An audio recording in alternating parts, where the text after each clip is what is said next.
Asia কাপে group পর্বের শেষ ম্যাচে আজকে ওমানের বিপক্ষে মাঠে নেমেছিল ইন্ডিয়া।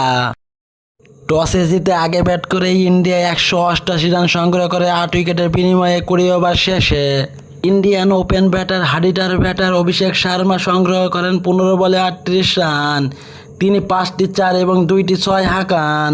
এছাড়াও ইন্ডিয়ার wicket keeper batsman Sanju Samson 45 বলে 56 রান সংগ্রহ করেন 3-6 এবং 3-4-এর সাহায্যে। এছাড়াও আকসার প্যাটেলের 13 বলে 26 এবং তিলক ভার্মার 18 বলে 29 রানের উপর ভর করে শেষ পর্যন্ত ইন্ডিয়া 188 রান সংগ্রহ করে।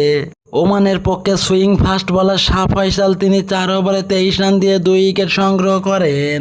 এছাড়াও জিতেন রামানান্দি 2 উইকেট এবং আমির খলিম 2 উইকেট সংগ্রহ করেন। জবাবে ব্যাট করতে নেমে অসাধারণ খেলে ওমান। ওমানের পক্ষে আমির খলিম সর্বোচ্চ 46 বলে 64 রান সংগ্রহ করেন 7-4 এবং 2-6-এর বিনিময়ে। এছাড়াও আরেক ওপেনার জাতিন্দ্র সিং এর ব্যাট থেকে আসে 32 রান। এছাড়াও হামাদ মির্জা শেষ পর্যন্ত লড়াই চালিয়ে 33 বলে 51 রান করে সাজঘরে ফেরেন। এছাড়াও ইন্ডিয়ার পক্ষে হার্দিক পান্ডিয়া, আর্শদীপ সিং, হর্ষিত রানা এবং কুলদীপ যাদব একটি করে উইকেট সংগ্রহ করেন। শেষ পর্যন্ত 21 রানে হেরে বিদায় নেন ওমান এবং শেষ পর্যন্ত গ্রুপ পর্বের ম্যাচ শেষ হলো আজকে।